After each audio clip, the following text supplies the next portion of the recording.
নম্বরে থাকবে, কারণ ওখানে সারা পৃথিবীতে একটা নিরাপদ জায়গা, পুলিশ পাহারা দিয়ে গাঁজা খায়।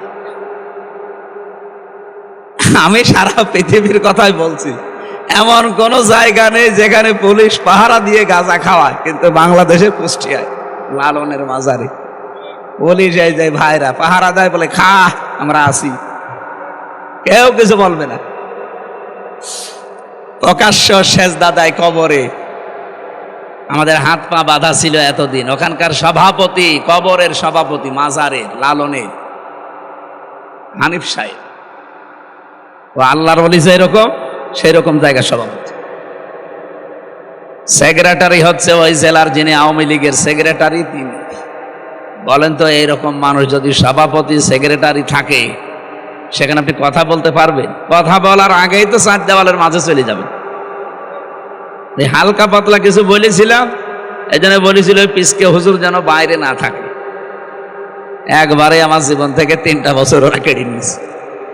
এরকম কথা তো কেউ বলতেও চায় না, কেউ বলে ওই চার দেওয়ালের মাঝে পড়ে থাকবে। এই জন্য রাজশাহী যেহেতু অনেক এগিয়ে আছেন আপনারা, আল্লাহ রাব্বুল আলামিন আপনাদের এই কষ্টের বদলা দুনিয়া আখেরাতে যেন দান করেন।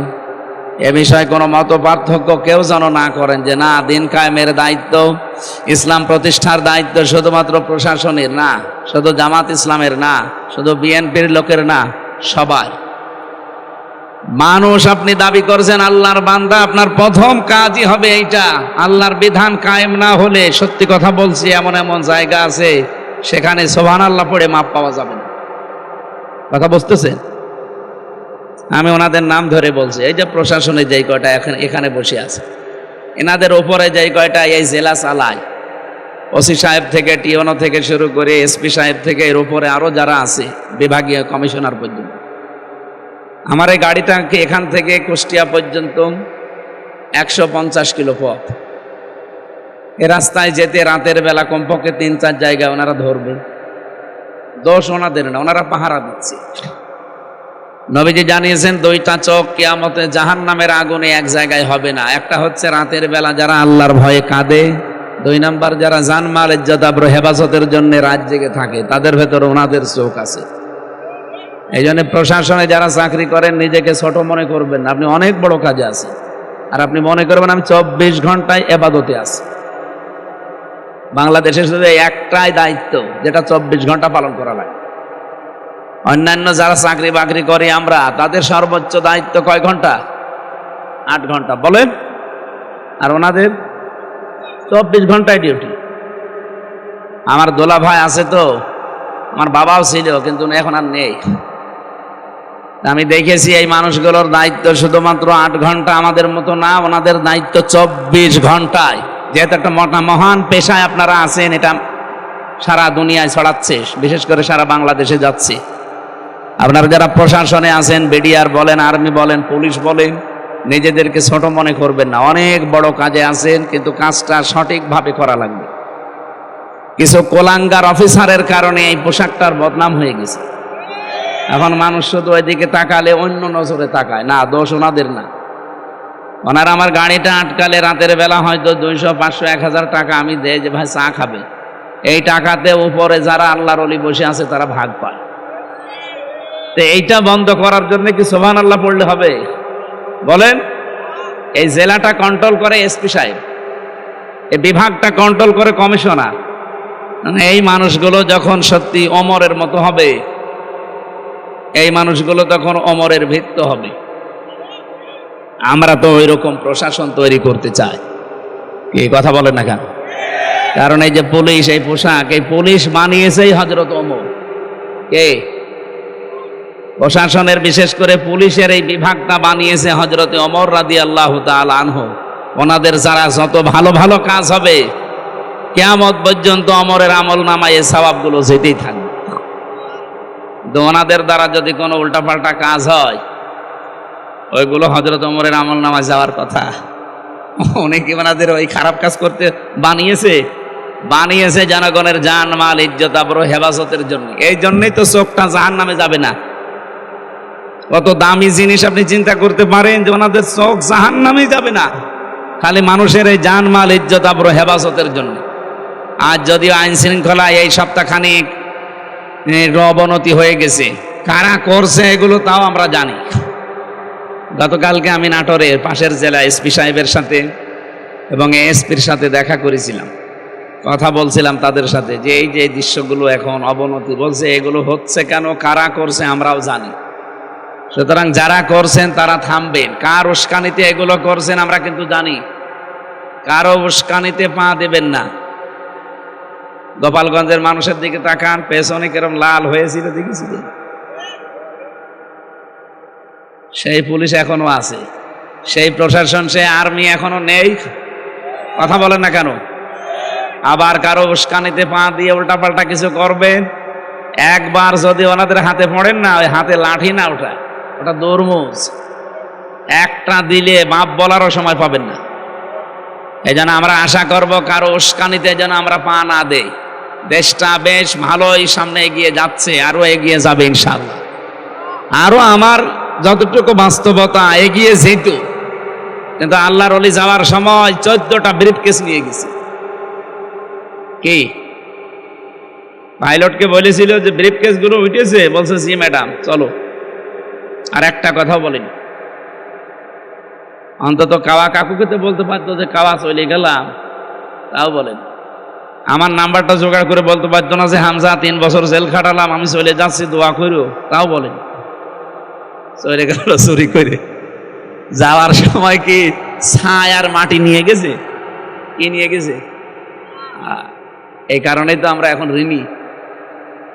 কতগুলো ঋণ আমাদের মাথার উপরে দিয়ে গেলেন। এদেশে এখন কেউ জন্ম নিলে তার মাথার উপরে 1,10,000 টাকা ঋণ, হোকলা করে দিয়ে গেছে দেশটা। আর বলে যে আমি কি করেছি, যে আমার অপরাধ কি? আপনি এখনো অপরাধ টের পাননি? আপনার জীবনের সবচাইতে বড় অপরাধ আয়না ঘর। কথা বলেন না কেন? আর এই আয়না ঘরের কারণেই কিন্তু তামাম দুনিয়ায় 257টা রাষ্ট্রের 10 জন নিকৃষ্ট মানুষের তালিকা পেয়েছি কয়েকদিন আগে। এই যে আজকে 4 তারিখ, 1 তারিখে তালিকা বের হয়েছিল। তামাম দুনিয়ায় 10 জন মানুষ এই পৃথিবীর জমিনে এখন নিকৃষ্ট। তার ভেতরে 1 নম্বরে হাসিনা, 2 নম্বরে বাশার আল আসাদ, 3 নম্বরে নেতানিয়াহু, 4 নম্বরে আশরাফ ঘানি। এরকম 10 জনের নাম পেলাম। অন্য যাদেরই নাম থাক আমার অসুবিধা নেই, কিন্তু 1 নম্বরে আমাদের আল্লাহর ওলির নাম। কি করেছে উনি বলেন তো? আমি তো নিজে ভিকটিম, আমিও 10 দিন ছিলাম, আমি ওই মাটির নিচে 10 দিন আমিও ছিলাম। আমি তো মিনিটা ছিলাম। বিগটাই যে কি অত্যাচার এখন আপনারা টের পাচ্ছেন। এরপরও কি ষড়যন্ত্ররা থামিয়ে রেখেছিল? মোদিকে দিয়ে আবার পাঠিয়েছিল আমেরিকায়। ট্রাম্পের কাছে আমাদের দেশ সম্পর্কে বানিয়ে সানিয়ে মিথ্যা বলবে, কিন্তু না। যেই দিন মোদি গেছে ট্রাম্পের কাছে, ঠিক ওই দিন আন্তর্জাতিক মিডিয়াগুলো নিয়ে ডক্টর ইউনূস আয়না ঘরে গেছে। মুখ খোলেন, আমিও খুলে দিচ্ছি। জাতিসংঘ রিপোর্ট দিয়েছে ওই দিনই। ট্রাম্প যাতে মাতাল হলো তাহলে ঠিক আছে। ও যেই কথা শুনেছে, শোনার পরে এদিকে আন্তর্জাতিক মিডিয়ার সব আয়না ঘর উন্মুক্ত করেছে। এই দেখেন, এই করেছিল। চেয়ার দেখেছেন না আপনারা? ওটা এভাবে কাঁপে, আমিও দেখেছি। ওইটা আমি দেখিনি, আমারটা ছিল ঘোড়া চেয়ার। আমার আগে একজন লোককে নিয়ে গেল, ছাত্র দলের চট্টগ্রামের একজন ভাইকে, ওরে নিয়ে যেয়ে দেখি চিল্লাচ্ছে, এভাবে হাত বেঁধে দেয় চেয়ারের সাথে ক্লিপ দিয়ে, এই গলাটা আটকিয়ে দেয় একটা ফিতা দিয়ে, মাথাটা কালো কাপড় পরিয়ে দেয়। ওনার হাত পা মাথা সব নড়াতেই পারবেন না। একবার শুধু সুইচ টিপ দেবে, এক টিপে 120 বার ধরবে। চিন্তা করতে পারে মাথার ভেতরে কত সূক্ষ্ম সূক্ষ্ম জিনিস আছে জানে? ফ্রন্টাল লব পেয়েছি আমি, প্যারাইটাল লব পেয়েছি, অক্সিপিটাল লব পেয়েছি, টেম্পোরাল লব পেয়েছি, মোটর কর্টেক্স পেয়েছি, সেন্সরি কর্টেক্স পেয়েছি, লব পেয়েছি। এখানে 70,000 জিনিস দিয়ে ঘেরা আছে। আর এত সূক্ষ্ম এই মগজগুলোর সাথে সেট করা, আপনি 1 মিনিটে যদি 120 বার ঘোরেন, সেকেন্ডে কয়বার? আপনারা কি ঘুমাচ্ছে? আপনি নিজেকে ওই জায়গায় একটু দাঁড় করান তো, 1 মিনিট পরে মনে হবে আমি 8-10টা দুনিয়া দেখতে পাচ্ছি।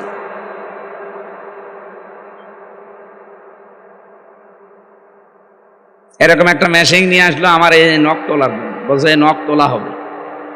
আমি দেখলাম আমার হাত আমার আগে জেরে জেরে নিয়ে গেছে, ওর হাত তো বাঁধা। মেশিনটা এমন মাপে তৈরি করা, পায়ের সাথে আর হাতের সাথে শুধু একবার টিপ দেবে, একবারে নখগুলো সব খুলে চলে যাবে। আরে নখ খুলে গেলেও তো হয় না, ওর উপর আবার লবণ ছিটিয়ে দেয়। ওই পুলিশকে জিজ্ঞাসা করেন, ওরা যদি দায়িত্ব এরকম থাকে ও বলতে পারে।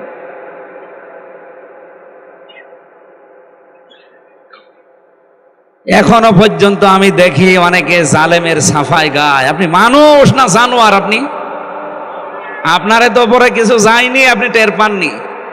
আপনার বাবারে যদি ব্যারিস্টার আরমানের মতো 8 বছর আয়না ঘরে রেখে দিত, আপনি টের পেতেন যে কারে কি বলে। এখানে তামাম দুনিয়ার ভেতরে নিকৃষ্ট মানুষের 1 নাম্বার তালিকায় ওনার নাম, একটা হাজি মানুষ। আমাদের দেশের বদনাম হয়ে গেছে সারা বিশ্বের কাছে। আমরা ওই বদনাম ঘোষাতে চাই সামনে, এমন একটা দেশ উপহার দিতে চাই কোরআনের মাধ্যমে, এটা যেন সত্যি রোল মডেল হয়। এতদিন শুধু নাম শুনেছিলাম যে রোল মডেল, সব মিথ্যা কথা। বলতো আইনের শাসন প্রতিষ্ঠা হচ্ছে, কিসের আইনের শাসন? সব আইনের নামে সব বেআইনি কাজ কারবার করেছে এই দেশে, বিশেষ করে এই 15 বছরে। এটিএম আজহারুল ইসলামের যে মামলা, যে সাক্ষী, সবগুলোই পালিয়ে গেছে। যারা বাদী, যারা সাক্ষী দিয়েছে, যারা বিচারপতি, যারা প্রসিকিউটর, বলেন একটা মানুষও আছে? আর সব পালিয়েছে। তে উনি বেকার ভেতরে থাকবে কোন কারণে? অন্য একটা দল, আমি নাম নিলাম না, ওরা এখন 2-3 দিন দেখলাম ছড়াচ্ছে যে এটিএম আজহারুল ইসলাম উনি মামলার সাজাপ্রাপ্ত আসামি, ওনারে ছাড়া ঠিক হবে না। আপনি এত বড় শয়তানি কথা বলতে পারলেন? সাজাপ্রাপ্ত হয়ে গেলে যদি তারে ছাড়া না যায়, তাহলে তারেক জিয়া 9 বছরের সাজা হয়েছে। এক কথা বলেন না কেন? তারেক জিয়ার বউ 3 বছর সাজা হয়েছিল, তারেক জিয়ার মা 6 বছর সাজা হয়েছিল। তাদেরকে ছেড়ে দিলেন কি করে? লুৎফুজ্জামান বাবর 17 বছর পরে বের হইল কি করে? তারেক জিয়া সাহেবের বন্ধু গিয়াসউদ্দিন মামুন 17 বছর পরে বের হইল কি করে? সুতরাং পক্ষপাতিত্ব করবেন না। আপনার বিবেকের উপরে কি কুকুরে প্রসব করেছে? একটা নিরপরাধ মানুষ। এগুলো সব হাসিনার নশলনে পড়ার কারণে। আমিও হালকা পড়েছিলাম, 3 বছর শেষ। যারা বড় বড় ওরা বেশি পড়েছে, ওদের 13 বছর 14 বছর জীবন থেকে শেষ। এটিএম আজহারুল ইসলামের আর 13 বছর 14 বছর যেহেতু জীবনে আমরা আর ফেরত দিতে পারবো না, বাকি জীবনটুকু যেন মুক্ত আকাশে কাটাতে পারে। এ বিষয়ে যে বাধা দেবে, বুঝবেন সে ভারতের ঠিক দালাল। হ্যাঁ, কথা বলেন না কেন? নিরপরাধ একটা মানুষের পক্ষে আপনি থাকার জন্য একটা কথাও বলতে পারেন না। রমজান এসেছে, আপনি কি নেবেন শিক্ষা? আমরা সামনে ওই কথাগুলো আসবে, তাফসিরের এই আয়াত থেকে কথা বলবো ইনশাআল্লাহ। আমি যে কথা তুলেছিলাম, সাবেক সংসদ সদস্য ওনার নামে লেখা আছে, উনি এই 3 বারের আগে, তার মানে এটা ঠিক আছে। কিন্তু এই 3 বারে যদি কেউ আমার সামনে পড়েন যে সাবেক সংসদ সদস্য, সাবেক মন্ত্রী, আমি কিন্তু জনসম্মুখে বলবো যে না, সাবেক ডাকাত, সাবেক চোর। আল্লাহ রাব্বুল আলামিন অধ্যাপক মোহাম্মদ মুজিবুর রহমান হাফিজাহুল্লাহ কোরআনে কারীম যেন বুকে নিয়ে সংসদে যেতে পারে। আমি আশা করছি এবং আমি বিশ্বাসও করি ইনশাআল্লাহ যেতে পারবে। শুধু অধ্যাপক মুজিবুর রহমান না, 300 এমপির ভেতরে যদি আমরা 151 জন কোরআন বুকে নিয়ে পাঠাতে পারি, প্রথম দিন সংসদ অধিবেশনে যদি বলতে পারে যে মাননীয় সংসদ, মাননীয় স্পিকার, আমরা নামাজের বিল চাই, উনি যদি বলে হাত তোলেন, এই আপনার না, আপনার হাতের কি হবে? ওনাদের মতো 151 জন যদি হাত তুলতে পারে, ওই দিনই নামাজের বিল কায়েম হয়ে যাবে। ওই দিন থেকে বাংলাদেশের 18 কোটি মানুষ নামাজ পড়বে। আপনি হয়তো ওনাকে ভোট দিয়েছিলেন একটা, কয়টা? আপনি 18 কোটি মানুষ নামাজ পড়লে যে সওয়াব হয়, আপনি একটা ভোটের কারণে ওই সওয়াব পাবেন। আমি কি এটা বানিয়ে বললাম? সূরা নিসা 58 নম্বর আয়াতের তাফসীর বাড়ি যেয়ে খুলে দেখবেন, আমানাত, এখানে বহু বচন আছে। এই জন্য আমার সাবজেক্ট এটা না, আমি ইঙ্গিত দিলাম যে ভালো কাজ আমরা মনে করি সাদগায়ে জারিয়া। আরে ভাই, সাদগায়ে জারিয়া যেখানে, তার পাশে দেখবেন গুনাহে জারিয়া। ওনারে দিলে উনি যদি এইটা কায়েম করতে পারে সাদগায়ে জারিয়া হিসাবে, কিয়ামত পর্যন্ত যত মানুষ বাংলায় নামাজ পড়বে আপনি একটা একটা করে সওয়াব পেতেই থাকবেন। ভোট দিয়েছিলেন কয়টা? একটা। এটা তো সাদগা জারিয়া গেল, গুনাহে জারিয়া নেই।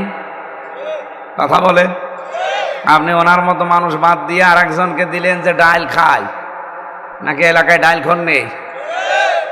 এই যে এই জেলার পাশে মোহনপুর, মোহনপুর না, এই জেলার ভেতরে না মোহনপুর, মোহনপুর পবার যিনি এমপি ছিলেন, আল্লাহর ওলি যে ডাইল খায় এটা এখন প্রমাণ হচ্ছে। তাহলে মসুরের ডাল, খেসারের ডাল না, ওই দাদাদের ডাল। এইরকম মানুষকে যদি আপনি পাঠান, আবার ওই লোকটা যে জীবনেও বলবে মাননীয় স্পিকার আমি নামাজের বিল চাই, জীবনেও বলবে না। ও বলবে ওই যে এখন সিগারেট খাওয়ার জন্য স্বরাষ্ট্র উপদেষ্টা কি বলেছে ওইটা নিয়ে ওনার পদত্যাগ দাবি করছে। আরে রমজান মাসে তুই মেয়ে লোক জনসম্মুখে সিগারেট খাবি কোন কারণে? কথা বলেন না কেন? উনি যে উদ্যোগ নিয়েছে, যে মন্তব্য করেছে, 100 ভাগ হালাল মন্তব্য করেছে। এমনি তো পাবলিক প্লেসে সিগারেট খাওয়া ঠিক। ওই যে পুলিশ বসে আছে, ওনারা আইন জানে না যে পাবলিক প্লেসে কেউ যদি সিগারেট খায়, ধূমপান করে, তার কত টাকা জরিমানা ভাই? ওইটা এখন আর আছে? এখন আছে? আর এখনো আছে? তো স্বরাষ্ট্র উপদেষ্টা তো ঠিকই বলেছে। অথচ কিছু বাম আর রাম, যেই মেয়েটা এই সামনে এসে এই কথাগুলো বলছে, এটা ছাত্রী লীগের সদস্য ছিল, ও খরচ পাল্টিয়ে এখন এই কাজে নেমেছে। উল্টা পাল্টা কাজ করবেন না, আপনারা কিন্তু নিষিদ্ধ। কি কথা বলেন না কেন? আপনারা কি নিষিদ্ধ? সুতরাং শুদ্ধ হয়ে তারপরে কাজে নামবেন। আর যা করেছেন অন্তত 100 বছরে এই দেশে মুখ দেখানোর মতো পরিস্থিতি আপনাদের আর নেই। এই জন্য ধূমপান করার কারণে স্বরাষ্ট্র উপদেষ্টা যা বলেছে, ওনাকে এই দেশের মানুষের ধন্যবাদ দেওয়া দরকার। তারপরও এটা রমজান মাস, কি মাস? ওনাদের মতো মানুষ গেলে ঠিক সংসদে অধ্যাপক মুজিবুর রহমানের মতো, ভাই মাননীয় স্পিকার আমরা নামাজের বিল চাই, এ কথা বলবে না। বলবে আমরা বিড়ি খেতে চাই, আমরা ডাল খেতে চাই। তখন পাশ হয়ে যাবে 151 জন হাত তুললে বিড়ি খাওয়া, তখন একেবারে টয়লেটে বসেও বিড়ি খাবে। কি অনেকে খায় না? আমরা এটার পরিবর্তনের জন্য কথা বললে তখন আপনার কাছে রাজনীতি মনে হয়, তখন ধর্ম ব্যবসা মনে হয়। আর আপনি যেটা করছেন ওটাতে পুরা দুর্নীতি। এই কথা বলেন না কেন? আপনি যেটা করান বাদ দিয়ে করেন ওটা কি? পুরা দুর্নীতি। যাদের কোনো কর্মজীবন নেই, উনি একটা অধ্যাপক, পাশাপাশি রাজনীতিবিদ। যাদের কোনো কর্মজীবন নেই, শুধু রাজনীতি তাদের পেশা, বুঝবেন ওর জীবনে দুর্নীতি ছাড়া কিচ্ছু নেই। বলেন বাংলাদেশে অনেক নেতা এমন নেই যাদের কোনো কর্মজীবন নেই, শুধু রাজনীতি। আমি কি বেশি বললাম? আরো জোরে বলেন। এখানে হিসাব নিকাশ করে সামনে এগিয়ে যাবেন। যার কোনো কর্মজীবন নেই, আয়ের কোনো উৎস নেই, শুধু বাবা শাহজালাল, সব হালাল, এই ধান্দায় যারা রাজনীতি করেন, এ রাজনীতি না, এটা আপনার পেট নীতি আর দুর্নীতি। আল্লাহ এরকম মানুষ থেকে আমাদের সামনে যেন হেফাজত করেন, বলেন আমিন। আমরা এমন সংসদ সদস্য দেখতে চাই যারা আমাদেরকে জান্নাতের পথ দেখাবে, জাহান্নামের পথগুলো যারা বন্ধ করে দেবে, বলেন আমিন। এতক্ষণ যারাই কথা বললেন, মাওলানা হোসাইন মাহফুজ, মাওলানা হারুন রশিদ সহ নাম না জানা সম্মানিত ব্যক্তিবর্গ, এই মাহফিলের বরেণ্য সদস্য যারা, তাদেরকে ধন্যবাদ জানাচ্ছি। সামনে বসা মুসলমান ভাইরা, পর্দার আড়ালের সম্মানিতা মা এবং বোনেরা, প্রশাসনের ভাইরা, প্রাণপ্রিয় রাজশাহীবাসী, আমরা কোরআনে কারিম থেকে একটা মাত্র আয়াত পড়েছি, সূরা হিজরের 99 নম্বর আয়াত। লক্ষ লক্ষ হাদিস থেকে একটা হাদিসের সামনের অংশটা পড়েছি। আমরা এই দুইটা সামনে নিয়ে তাফসীরুল কোরআন লিখেছেন, তাফসীর আকারে কথা বলবো ইনশাআল্লাহ। জবান খুলে, শয়তান যেন আশপাশে না থাকে, শয়তানের ওয়াসওয়াসা থেকে আমরা পানাহ চাচ্ছি। বলেন আউযু বিল্লাহি মিনাশ শাইতানির রাজিম, বিসমিল্লাহির রহমানির রহিম। ওয়াবুদ রাব্বাকা হাত্তা ইয়াতিয়াকাল ইয়াকিন। আল্লাহ রাব্বুল আলামিন বলেন, হে নবী, আপনি পৃথিবীর মানুষকে বলেন তোমরা ইবাদত করো তোমাদের রবের ওই দিন পর্যন্ত যতদিন ইয়াকিন না আসে। এখানে ইয়াকিন মানে মৃত্যু, তার মানে ইবাদত করা লাগবে আমাদের মরণ পর্যন্ত। কতদিন পর্যন্ত? মরণ হয়ে গেলে আপনার আর ইবাদত নেই। মরণের আগ পর্যন্ত আপনি এক সেকেন্ড ইবাদত ছাড়া থাকতে পারবেন না। প্রশ্ন আসতে পারে, এক সেকেন্ড ইবাদত ছাড়া থাকা যাবে না, ঘুমিয়ে থাকি, ঘুমটাও ইবাদত। আপনি যদি আল্লাহুম্মা বিইসমিকা আমুতু ওয়া আহইয়া এটা পড়ে জিকির করতে করতে ঘুমিয়ে যান, 8 ঘন্টাও যদি আপনি ঘুমান, যখন উঠবেন আলহামদুলিল্লাহিল্লাযী আহয়ানা বা'দা মা আমাতানা ওয়া ইলাইহিন নুশুর, ঘুম থেকে উঠে যখন এইটা পড়বেন 8 ঘন্টায় আপনি মনে করবেন যে আমি ইবাদতে ছিলাম। জোরে বলেন সুবহানাল্লাহ। আর আজ শাহীবাসী কি বুঝলেন? এখানে আপনার ঘুমটাও ইবাদত। পুলিশের যে বললাম যে 24 ঘন্টা ইবাদত, এই কারণেই বলেছি ওনারা যখন ঘুম থেকে উঠে বিসমিল্লাহ বলে ওনাদের পোশাক আশাক পরে কর্মজীবনের জন্য প্রস্তুতি নেয়, যতক্ষণ ডিউটিতে আছে পুরাটাই মনে হয় যে আমার নামাজে আছে। সুবহানাল্লাহ বলতে পারেন না? এখন হয়তো ডিউটি করছে জনগণের ইজ্জত আবরু শৃঙ্খলা ঠিক রাখার জন্য, এখনো যেন তারা মনে করে যে আমরা ইবাদতে নামাজে আছি। পৃথিবীর নিকৃষ্ট কাজ আমরা জানি টয়লেট। কেউ যদি বাম পা দিয়ে বলে আল্লাহুম্মা ইন্নী আউযু বিকা মিনাল খুবুসি ওয়াল খাবাইস, 8-10 মিনিট যাই থাকবে পায়খানায়, বের হওয়ার সময় ডান পা দিয়ে যদি বলে গফরানাক আলহামদুলিল্লাহিল্লাযী আযহাবা আন্নিল আযা ওয়া আফানি, নবীজি বলেন এই 8-10 মিনিট যা টয়লেটে বসে আছি পুরাটাই ইবাদত। বাড়ি যাই সুবহানাল্লাহ বলেন। বলেন তো আপনি কি বুঝলেন এখান থেকে? আমি 2টা কথা বললাম, একটা ঘুম আর একটা টয়লেট। নিকৃষ্ট কাজ একটা টয়লেট করা। এই 8-10 মিনিট যদি আপনার ইবাদত হিসাবে গণ্য হয়ে যায়, এ পৃথিবীতে এমন কোন কাজ আছে যে মুমিন জীবনে ইবাদত হবে না? আপনি যদি স্ত্রীর সাথে হাসি মুখে কথা বলেন, ওইটাও ইবাদত। সুবহানাল্লাহ বলতে পারেন না? কেউ যদি স্ত্রীর দিকে হাত এগিয়ে দেয়, ও যদি মহব্বতের সাথে চেপে ধরে, সারাদিন যে গোনাগুলো হয়েছিল সগীরা, নবীজি বলেন সব হাতের ফাঁকা দিয়ে ঝরে যায়। আমরা স্ত্রীর দিকে তাকায়ও, হাতও ধরি, নিজেরটা বাদ দিয়ে অন্যেরটা। এরকম মানুষ দেশে নেই? আরে মানুষ, তারপরও অবিবাহিত কোনো মানুষের সাথে লাইন মাইন করে বিয়ে করলে তো মেনে নেওয়া যায়। এত চরিত্র নিম্নে পৌঁছে গেছে তারা মানুষ, অধিকাংশগুলো লাইন করে ভাবির সাথে, বিবাহিত মেয়েদের সাথে, প্রতিবেশীর বউর সাথে। এরকম মানুষ এখানে কারা আছেন হাত তোলেন তো? ও রাজশাহী তো সব আল্লাহর ওলি, ভালো আছে। যদি এরকম কোন রোগে রোগী থাকেন যে নিজের বউ ভালো লাগে না, অন্যেরটা দেখলেই কেমন যেন আনন্দ লাগে, এটা একটা রোগ। এটা কি? এই রোগ ভালো হওয়ার 2টা ঔষধ আছে, একটা হচ্ছে হোমিওপ্যাথি আর একটা অ্যালোপ্যাথি, নাকি? অবশ্য ঠিক। হোমিওপ্যাথি অ্যালোপ্যাথিতে হবে? সূরা নূরের 30 নম্বর আয়াতে আল্লাহ ঔষধ দিয়েছেন যাদের এই রোগ আছে। সেদিন আমার মোবাইল একজন মেসেজ দিয়েছিল, ও বাড়ি কক্সবাজার। হুজুর বিয়ের পরে প্রথম বছর তো ভালোই লাগছিল, যে এখনো ছাতা আর ভাল লাগে না, এক জিনিস আর কতদিন। আরে শয়তান, ও যদি বলে যে এক জিনিস আর কতদিন, তোর বউ কি বলবে? ওর বউ বলতে পারে না যে এক জিনিস আর কয়দিন। না, এটা আপনার একটা রোগ। নিজেরটা ভালো লাগে না, অন্যেরটা ভালো লাগে। এটা কি বলেন তো? এই রোগ কি এই রাজশাহী আছে? আপনি একেবারে পুলিশের দিকে না তাকিয়ে আল্লাহর দিকে তাকিয়ে হাত তোলেন তো ভাই।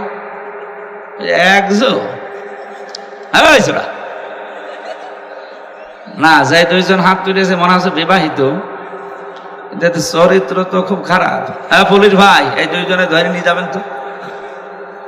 নিজের বউ ভালো লাগে না, লোকের বউ দেখলে আপনার আনন্দ লাগে না?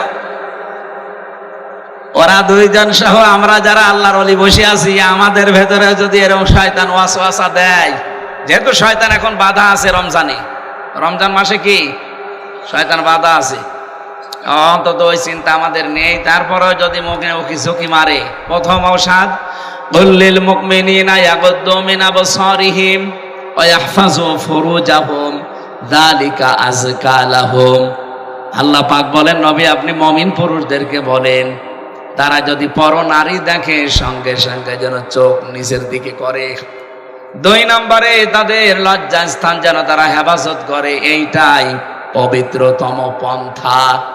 সুতরাং পবিত্র হওয়ার জন্য কোরআনের এই ঔষধ ছাড়া পৃথিবীর কোন ঔষধ দিয়ে আপনার চরিত্র সংশোধন করতে পারবেন? বলেন বলেন না। 4:30টায় আজান হবে, 4:45-এ নামাজ হবে। এখানে আমি নিজে নামাজ, আমার তো পড়ানো হবে না, আমার 2 রাকাত আমি নিজে নামাজ পড়বো, আর পুলিশ আজকে সব ওযু করে নামাজ পড়াবো। পুলিশরা এমনি নামাজ পড়ে আমি জানি, চেহারা দেখে বোঝা যাচ্ছে নামাজি। আমি আসার সময় ওসি সাহেবের সাথে নাকি এই যে গাড়ি নিয়ে চলে গেল, দেখা হয়েছিল, কথা বললো, বলছে আমাদের ভাইরা আছে, আপনারা যান, অসুবিধা নেই। সুশৃঙ্খল ভাবে অনুষ্ঠান শেষ করে মোনাজাত করে আমরা বাড়ি যাব। এর আগে কয়েকজন চলে যাবেন? যান, চলে যান। ওনার না সেমিনার আছে গুরুত্বপূর্ণ, উনি চলে যাচ্ছে। আপনারও কি সেমিনার আছে? আপনার কি কাজ এত গুরুত্বপূর্ণ? আসর পর্যন্ত থাকা যাবে না?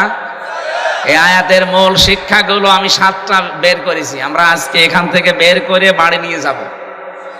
থাকবেন তো ইনশাআল্লাহ? প্রথমে যেটা বলছিলাম, আপনি মেয়ে লোকের দিকে তাকাতেই পারবেন না, না বিষয়টা এমন না, তাকাতে পারবেন, কিন্তু 14 জন মেয়ে লোকের দিকে। কয়জন? আপনার নিজের মা, নিজের বোন, নিজের ফুফু, নিজের খালা, নিজের মেয়ে, এরকম 14 জন মহিলা বাদ দিয়ে পৃথিবীর কোন মহিলা যদি সামনে পড়ে, সে যেরকমই হোক না কেন, প্রথম নজর পড়ার সঙ্গে সঙ্গে চোখ নিচের দিকে করা লাগবে। এই ঔষধ কার? আরো জোরে বলেন। এটা যারা যারা সত্যি মেনে চলতে পারতাম, পুলিশের কাছে এত মামলা দেওয়া লাগতো না। আপনি থানাতে যান, যে দেখেন অধিকাংশ মামলা মেয়েলি হয়, মেয়ে লোক নিয়ে, না জমি জায়গা নিয়ে। এই 2টা ছাড়া মামলা আছে ওনাদের কাছে, সব এই 2টা। আমরা নিজের চোখকে যদি আজকে থেকে কন্ট্রোল করতে পারি, অন্তত এই মামলা আর যাবে না ওনাদের কাছে। আরে ভাই, আপনার নিজের মেয়ের দিকে আপনি কোনোদিন খারাপ নজরে তাকাতে পারেন? বলেন বলেন। নিজের মায়ের দিকে, নিজের ফুফুর দিকে, বলেন না কেন? তাহলে অন্য যেগুলো আছে যদি চোখ পড়িয়েও যায়, প্রথম নজর মাপ, পরের নজর পাপ। এই জন্য প্রথম নজর যদি পড়ে যায়, সঙ্গে সঙ্গে নিজের চোখ নিজের দিকে করবেন। এটা শুধু পুরুষের জন্য না, মেয়ে লোকের জন্যেও। কথা বলে না কেন? মেয়ে লোককেও আল্লাহ জানিয়েছে, 14 জন পুরুষ মানুষ বাদ দিয়ে পৃথিবীর যে কোনো পুরুষ যদি সামনে পড়ে যায়, চোখ নিচের দিকে করবেন। তার ভেতরে নিজের বাবা, নিজের ভাই, নিজের ছেলে, এরকম 14 জন সূরা নিসার ভেতরে আছে, 21 নম্বর আয়াতে পাবেন। আজকে থেকে যদি মাত্র 1 মাস আপনি আমলটা একটু জারি রাখতে পারেন, আমি গ্যারান্টি দিতে পারি, আল্লাহর কসম, আপনাকে আল্লাহ একটা অনির্বচন সুখ দান করবে। শব্দটা কি বললাম? একটা অনির্বচন সুখ, একটা বাংলা শব্দ, খুব কড়া। একটা অনির্বচন সুখ আপনি পাবেন। এটা পৃথিবীতে কিনতে পাওয়া যাবে না, এটা আল্লাহ যিনি বানিয়েছেন তিনি আপনাকে দেবেন এই ঔষধ খাওয়ার কারণে। আজকে থেকে আমাদের চরিত্রকে সংশোধনের জন্য আল্লাহর এই ঔষধ, নারী পুরুষ আমরা সবাই। হ্যাঁ, কষ্ট হবে, শয়তান তো জাল পেতে বসে আছে, কষ্ট হবে। তারপরেও যেহেতু রোজা রাখার দ্বারা আল্লাহ আমাদেরকে একটা জিনিস দিতে চান, সেটা হচ্ছে তাকওয়া। সেটা কি? আমি একটা 1 মিনিটে ব্যাখ্যা করছি, তারপরে আমার আলোচনায় যাচ্ছি। ইন্নাল্লাযীনা তাকাউ ইযা মাসসাহুম তাইফুম মিনাশ শাইতানি তাযাক্কারু ফাইযা হুম মুবলিসুন।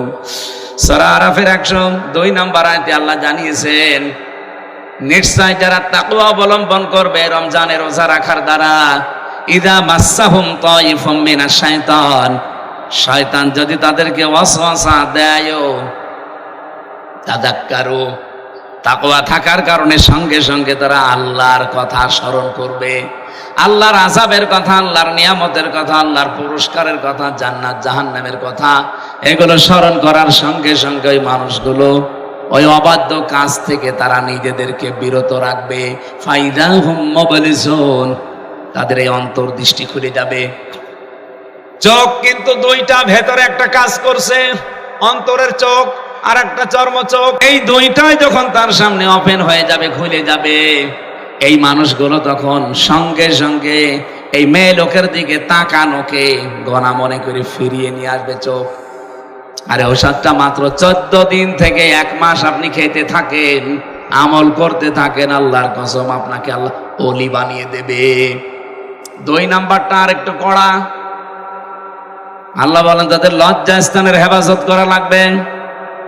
যদি এটা খুব কঠিন হয়ে দাঁড়িয়েছে এখনকার জামানায়, এই যে মোবাইল যাদের আছে, কম্পিউটার যাদের আছে, ল্যাপটপ যাদের আছে, টেলিভিশন বিশেষ করে যারা এন্টিনা দিয়ে চালান, ডিশ ওয়াইফাই দিয়ে যারা চালান, এই যে এই দৃশ্যগুলো, যন্ত্র ছোট কিন্তু এইগুলো জাহান্নামে যাওয়ার বড় কারণ।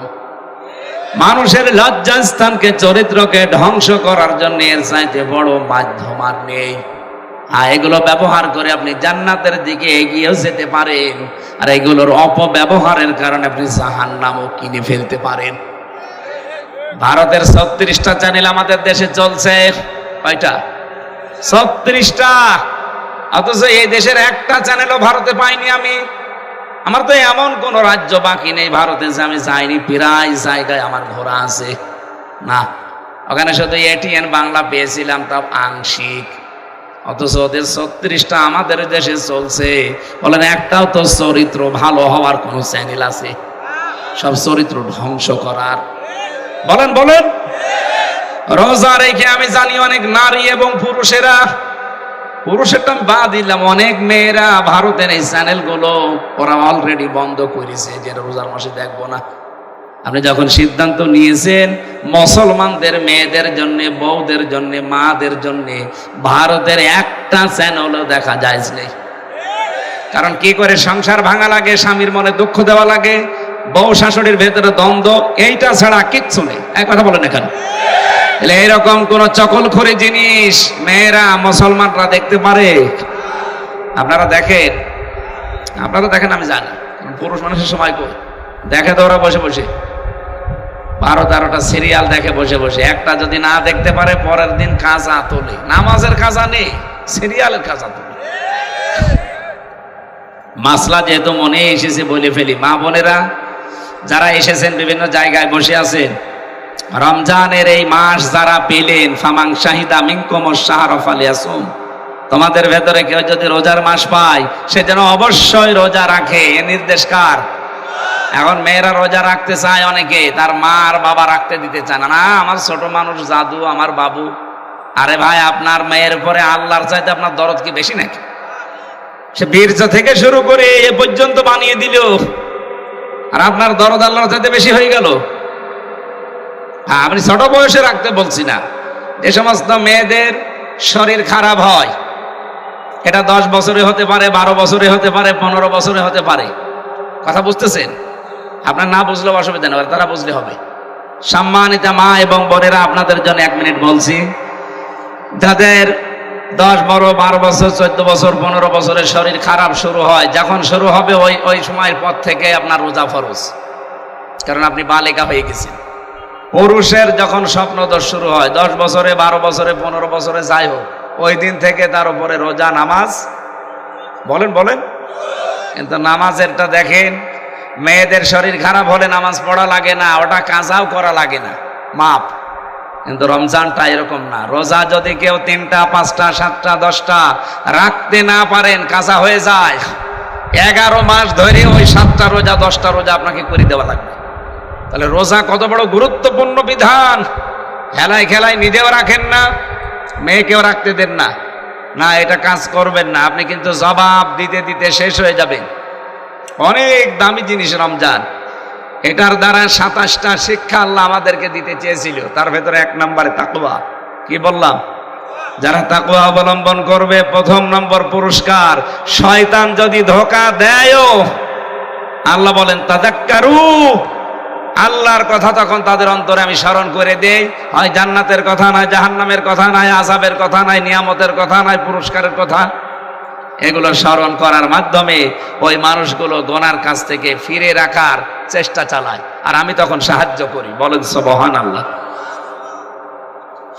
আর রাজশাহীবাসী, সুতরাং এই যে চরিত্র সংশোধন করা, বিশেষ করে লজ্জাস্থানের হেফাজত করা, এই দুইটা কাজ যারা নিজেদেরকে জীবনে 1 মাস মতো একবারে কন্টিনিউ করে ফেলতে পারবেন, রব্বুল আলামিন একটা অনির্বচন সুখ আমাদেরকে দান করবেন। বলেন সুবহানাল্লাহ। স্ত্রীর কথা তুলেছিলাম, তার হাতের দিকে হাত বাড়িয়ে দিলেও সওয়াব হয়, কিন্তু নিজেরটা অন্যেরটা দিলে ঠিক ওই রকম কবিরা গুনাহ হবে। কথা বলেন না কেন? এই জন্য যারা অন্যের সাথে লাইন করে আছেন নিজের বউ বাদ দিয়ে, বিশেষ করে বিবাহিত মেয়েদের সাথে, ভাবি হোক, প্রতিবেশীর স্ত্রী হোক, বা পাশের বাড়ির মেয়ে লোক হোক, যাদের বিয়ে হয়ে গেছে এরকম মানুষের সাথে যাদের লাইন, এই মুহূর্তে মোবাইল নাম্বার থাকলে ডিলিট করে দিন, হোয়াটসঅ্যাপ নাম্বার থাকলেও ডিলিট করে দিন। কারণ জীবনেও সে তালাক না দিলে আপনি বিয়েও করতে পারবেন না, সারা জীবন কষ্ট পেয়ে মেয়ে মরবেন। এরকম কষ্ট পাচ্ছেন কারা? এলাকায় নেই? এরকম কষ্টে থাকবেন আপনি একদম মরণ পর্যন্ত। মরণ পর্যন্ত আমাদের ইবাদত করার দায়িত্ব, আর আমরা মরণ পর্যন্ত কষ্ট পেয়ে যাচ্ছি। আল্লাহ আমাদের ইবাদত করেন, বলেন আমিন। আমার ইবাদত হবে কি 2 বছর 5 বছর, না মরণ পর্যন্ত? বলেন বলেন। আমি মরে গেলে আমার আর ইবাদত নেই, মরে গেলে আমার দায়িত্ব তখন জীবিত মানুষদের। বলেন তো, আমি এই যে নদীতে, এই যে এখানে পুকুর আছে, মরে গেলাম, পড়ে মরে যাওয়ার পরে আমার দাফন হবে, কাফন হবে, কবরে দেবে, এটাকে দায়িত্ব আমার? বলেন বলেন। কার? জীবিতদের। সুতরাং আমার কাজ হবে আমার মরণ পর্যন্ত, এবং এই কাজটা হবে পুরাটা ইবাদত। পুরাটা কি? এরকম ইবাদত এই কোরআনে কারিমে আছে 500। কয়টা? আরো জোরে বলেন। এই 500-র ভেতরে একটা ইবাদতের নাম হচ্ছে সিয়াম বা রোজা। এটা এত গুরুত্বপূর্ণ বিধান, পৃথিবীর অন্যান্য বিধানগুলো আল্লাহ নাজিল করেছে জমিনে, আর রোজার নামাজের বিধানটা আল্লাহ একেবারে রাসূলুল্লাহকে নিয়েছে আরশে 6 মাস দিয়েছিল। কয় মাস? 50 ওয়াক্ত নামাজ দিয়ে, 6 মাস রোজা দিয়ে তিনি যখন ফিরে আসছিলেন, মুসা নবীর সাথে দেখা হয়েছিল 6ষ্ঠ আসমানে। হযরতে মুসা ডাক দিয়ে বলেন, ইয়া রাসূলুল্লাহ সাল্লাল্লাহু আলাইহি সাল্লাম, খুব আনন্দ মনে হচ্ছে, কি দিয়েছে আল্লাহ আপনাকে? বন্ধুর বাড়িতে গেলে তো কিছু না কিছু হাদিয়া তোফা দেয়, কি পেয়েছেন আপনি? নবীজি বলেন, ভাই মুসা, আমি পেয়েছি 50 ওয়াক্ত নামাজ আর 6 মাস রোজা। হযরতে মুসা বলেন, এত কিছু পেয়ে আপনি আনন্দে আছেন, বাস্তবতা বোঝেন আপনি? আপনি আমার চাইতে সম্মানে বড়, কিন্তু অভিজ্ঞতা আপনার চাইতে আমার বেশি। দুনিয়াতে আমি আপনার আগে গিয়েছি, আমি দেখেছি ওই জায়গায় আমার উম্মতের উপরে মাত্র একটা রোজা ফরজ ছিল বছরে, আর মাসে প্রতিদিন মাত্র 1 ওয়াক্ত নামাজ ফরজ ছিল, তাই তারা পড়তো না। আর আপনি 6 মাস রোজা পেয়ে 50 ওয়াক্ত নামাজ পেয়ে আনন্দে আছেন। জান আল্লাহকে বলেন যেন কমিয়ে দেয়। তিনি যেই কয়বার যান আল্লাহ কমাতে থাকে। শেষে আর 5 ওয়াক্ত ছিল, আর 1 মাস ছিল রোজা। মুসা নবী বলেন, না, আবার যান, আবার কমান। বিশ্ব নবী বলেন, ভাই যে মুসা আমার লজ্জা করছে, আল্লাহর কাছে আমি যেতে পারবো না। বারবার আল্লাহ আমাকে দিতে চায়, আর আপনি বলেন যে কমান। না, আমার লজ্জা করে, আমি যেতেই পারবো না, আমার উম্মত মারবে। সঙ্গে সঙ্গে জিবরাইল এসে বলে, হে রাসূল, আল্লাহ পাক সিদ্ধান্ত জানিয়েছেন। তিনি কিন্তু 50 ওয়াক্তই লিখে ফেলেছিলেন, 6 মাস রোজায় লিখেছিলেন। আপনার কনসিডারের কারণে আল্লাহ কমাতে কমাতে পর্যন্ত এসে দাঁড়িয়েছে। আপনার উম্মতদেরকে যে বলবেন, তারা যদি সত্যি 5 ওয়াক্ত নামাজও সঠিকভাবে পড়তে পারে, রমজানের 1 মাস রোজা যদি সঠিকভাবে তারা রাখতে পারে, হক আদায় করে, আল্লাহ জানিয়েছেন 50 ওয়াক্ত নামাজ আর 6 মাস রোজা রাখার সওয়াব তাদের দিয়ে দেবেন। সেই সুযোগ এখন আমাদের অলরেডি চলছে। এজন্য যাদের জীবনে রোজা এসেছে, খুব মারাত্মক পরিস্থিতি খারাপ হওয়া ছাড়া রোজা ছাড়বেন না ভাই। অনেকে বলে আমি ভ্যান চালাই, আমি গরিব মানুষ, মাঠে কাজ করি, আমারও রোজা রাখা লাগবে। লাগবে না মানে? আপনি কি আল্লাহর বান্দার বাইরে? রোজা রাখলে মানুষের দুইটা গুরুত্বপূর্ণ অসুখ থেকে আমার আল্লাহ বাঁচিয়ে দেয়, যে বিজ্ঞান 2017 সালে এটা পেয়েছে, অথচ এটা কোরআনে আল্লাহ দিয়েছেন 1500 বছর আগে। আমরা অনেকে শিক্ষিত মানুষ যারা আছে, অটোফেজি নাম শুনেছেন? হ্যাঁ, অটোফেজি 2017 সালে জাপানের একজন বিজ্ঞানী, স্বাস্থ্য বিজ্ঞানী, চিকিৎসার উপরে নোবেল পর্যন্ত পেয়েছে। সে লোকটা ইউশনারি ওসামি। এ সাতাদের নাম উচ্চারণ করাও কঠিন, এ দাঁত মুখ বাঁকা হয়ে যায়। এই লোকটা চিন্তা করছে, আমি তো নোবেল পেয়েছি সেই বিষয়টা নিয়ে, এটা দুনিয়ার মানুষকে উনি জানিয়েছেন। আমাদের শরীরের ভেতরে 2 কোটি কোষ আছে। কোষ আমরা যখন একাধারে খাবার খেতেই থাকি, তখন ওই আশেপাশে গুলো কিছু কোষ বৃদ্ধি হতে থাকে। বৃদ্ধি হতে হতে এই আসল কোষ যেগুলো, এগুলো তখন দুর্বল হয়ে যায়, আর যেগুলো বৃদ্ধি ওই পরগাছা আগাছা, ওগুলো তখন আরো শক্তিশালী হয়। দেখবেন ফসলের ভেতরে আগাছা পরগাছা ওর জোর বেশি না কম? আর ওগুলো বেশি হলে আসল ফসল ঠিক থাকে, দুর্বল হয়ে যায়। কথা বলে না কেন? এই কোষগুলো আল্লাহ যেগুলো দিয়েছেন শরীর কন্ট্রোল করার জন্য, এগুলো তখন আর দাম নেই, কমে যায়।